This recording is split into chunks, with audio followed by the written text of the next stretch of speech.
अस्सलाम वालेकुम जी, welcome back. कैसे हैं आप सब लोग? उम्मीद करती हूँ कि ठीक होंगे और हम लोग भी वेलकम बैक हो चुके हैं, क्योंकि इन हारों से आप अंदाज़ा लगा सकते हैं कि हम भी उम्रा से वापस आ गए हैं। और भाई सुबह 4 बजे हम लोग घर पहुँचे थे, तो फिर अम्मी तो बिज़ी हो गई क्योंकि नेबर्स वगैरह आना जाना स्टार्ट हो गया था।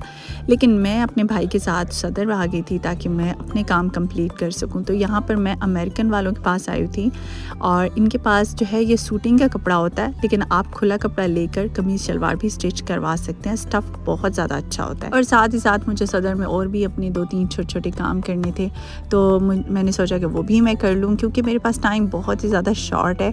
अच्छा, उम्रा की एक तो वापसी का दुख तो मुझे है ही है, ज़ाहिर सी बात है, वहाँ से आने का किसी का भी दिल नहीं करता। लेकिन मेरे डबल दुख थे भाई, क्योंकि ना मुझे पता था कि जैसे जैसे मेरा टूर ख़त्म होता जा रहा है, एंडिंग की तरफ जा रहा है, ज़ाहिर है अब उम्रा से वापसी होगी तो फिर साथ ही स्वीडन भी वापसी हो जाएगी। तो ये चीज़ मुझे बिल्कुल ये सोच के ना मेरे दिल को मज़ीद तकलीफ़ हो रही थी। लेकिन खैर अब क्या करें भाई, वक्त को कहाँ पे रोका जा सकता है। अब जो काम करना है वो तो करना ही है। तो बस अपने दुख को दिल में दफन करते हुए ना दिल बड़ा करके अब तैयारी करनी है, क्योंकि वापसी के लिए अब दिमाग खोलना है, क्योंकि चीज़ें बहुत सारी पेंडिंग होती हैं, लिस्ट में बहुत सारी होती हैं और टाइम इतना नहीं होता। अच्छा, आप अंदाज़ा लगाएं, आज ही सुबह हम उम्रा करके पहुँचे। अभी मैं सदर घूम रही हूँ और अभी रात को हमने गाँव के लिए भी निकलना है। मतलब आई एम लाइक वाओ। मुझे वैसे मैं इतनी एक्टिव कब हो गई। अपनी इन ढकी छुपी खूबियों का अंदाज़ा भी मुझे इसी टूर में हुआ। और सिर्फ मैं ही नहीं एक्टिव हूँ, मैंने अपने साथ साथ पूरे घर वालों को भी चक्कर चढ़ाया हुआ था। खैर यहाँ पर 3-4 घंटे लगाने के बाद अब हम लोग घर चले गए थे और फिर घर जल्दी से तैयारी करके हम लोग रात को गाँव के लिए निकल गए थे। और भाई क्या खाना था इस होटल का। हम लोग रास्ते में देसी होटल पे गए थे, देखें क्या व्यू था। व्यू से मुराद है कि देखें ये लकड़ियों पे वो पुराने ज़माने वाला ना वो याद आ जाता सारा। तो बहुत ही प्यारा लगता है, जैसे हम लोग ड्रामास में देखते हैं। मुझे अक्सर शौक होती है कि वो जो ट्रक होटल होती है और वहाँ से जाऊँ मैं खाना खाऊँ। मुझे उन होटल्स का खाना बहुत अच्छा लगता है। अच्छा, ये ना कोई पर डे व्लॉग नहीं है, ठीक है। ये वो वाली मेमोरीज़ हैं जिनके पीछे बहुत सारी मतलब गहरी बातें होती हैं, कोई ना कोई वाक़या है। और उन मेमोरीज़ को मैंने जस्ट कलेक्ट करने के लिए ना बस ये एक व्लॉग बनाया ताकि ये मेरे लिए भी रहे और मैं अपनी यूट्यूब फैमिली से भी वो सारी चीज़ें अपनी शेयर कर सकूँ। तो ये तो खैर वो वाले सब लोगों का प्यार मोहब्बत हो गया कि जब लोग उम्रा करके आते हैं तो कि हमारे मुआशरे में, ये सोसाइटी में से लोग कितनी इज़्ज़त देते हैं। और स्पेशली जब आप ख़ानदान में आते हैं, अपने इलाके में आते हैं, तो सब बहुत ज़्यादा मिलने वालों का रश भी हो जाता है और आप बहुत बिज़ी हो जाते हैं। इसलिए मेरे पास यहाँ पे टोटल 3 से 4 दिन थे, तो वो काफ़ी ज़्यादा मसरूफ़ थे। उसमें कोई व्लॉगिंग वगैरह और वो मैंने नहीं की, बस जस्ट कुछ मेमोरीज़ कलेक्ट करने की कोशिश की है। अगर टाइम के मुताबिक मैं सोचूं तो टाइम तो बहुत कम था, लेकिन उसके मुकाबले में जो हमने प्यार समेटा है और जो खूबसूरत यादें कलेक्ट की हैं ना वो बहुत ज़्यादा हैं। घर की डेकोरेशन वगैरह पे आपने बिल्कुल भी गौर नहीं करना, क्योंकि भाई मैं इतने शॉर्ट टाइम के लिए आती हूँ तो मैं कोई घर की जो चीज़ें वगैरह है वो ले नहीं सकती और कुछ भी नहीं हो सकता।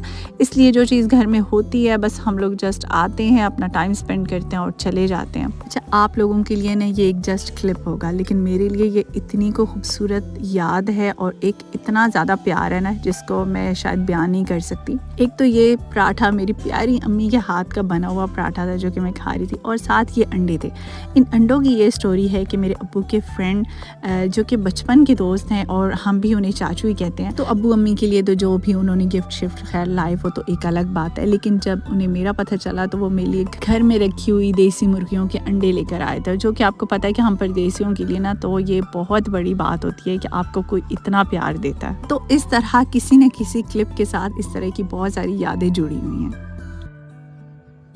पाकिस्तान आकर हमेशा जो मेरा एक सबसे ज़रूरी काम होता है वो ये होता है कि बच्चों को कब्रिस्तान लेकर आना। तो यहाँ पर मैं सबसे पहले अपने दादा की कब्र पर आई थी और फिर बच्चों को उनके दादा दादी और चचा की कब्र पर लेकर गई थी, क्योंकि मेरे बच्चों ने ये रिश्ते अपनी आंखों से देखे नहीं और मैं नहीं चाहती कि वो अपने कोई भी रिश्ते भूलें। तो मुझे पता है कि बहुत सारे लोग इस चीज़ को गलत समझते हैं कि ख़वातीन को कब्रिस्तान नहीं आना चाहिए, बट मेरा जो है लॉजिक वो बिल्कुल ही और सा है। और मैं अपने बच्चों की खातिर ये करती हूँ कि उनको पता चलना चाहिए कि हम जो ہمارے بڑے رشتے ہوتے ہیں نا، ہمیں انہیں کبھی بھی نہیں بھولنا چاہیے. مینس ہمیں اپنے اصل کو کبھی نہیں بھولنا چاہیے. جب بھی میرے ہسبینڈ پاکستان آتے ہیں تو بچے اپنے بابا کے ساتھ ہی ہمیشہ قبرستان جاتے ہیں، بٹ جب وہ نہیں ہوتے تو آبویسلی یہ پیچھے سے میری ذمہ داری بنتی ہے کہ میں بچوں کو لے کر جاؤں اور ان کے رشتوں سے ملواؤں.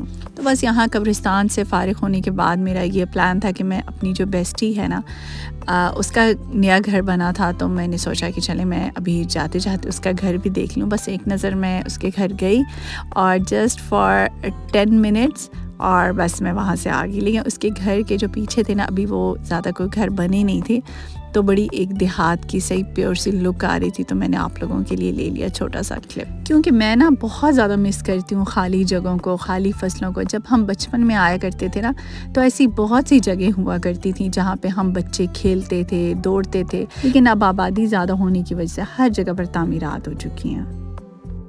بھئی مجھے اس دفعہ بہت زیادہ خوشی ہو رہی تھی، کیونکہ لائف میں فرسٹ ٹائم میں نے اور میری امی نے سیم ڈریسز پہنے ہوئے تھے، کیونکہ میری امی ہمیشہ ہی منع کر دیتی ہیں، اور اس دفعہ بس ہم نے ایک جیسے بائی کر لیا. اور جو آپ کے ماں باپ ہوتے ہیں نا، ان کے لیے آپ ہمیشہ چھوٹے بیبی رہتے ہیں. تو میری امی مجھے یہ بکرے کی کلیجی اور یہ جو دیسی مرغی کی کلیجی ایک آپ دیکھ رہے ہیں، وہ یہ بھی پڑی، اور امی مجھے بھون بھون کے دے رہی تھیں کہ تم کھاؤ. کیونکہ جب بھی ہم پیرنٹ ہوتے ہیں نا، جیسے میں اپنے بچوں کا خیال رکھتی ہوں، تو میں گئی تھی، میری امی مجھے کھلانے میں لگی رہتی تھیں.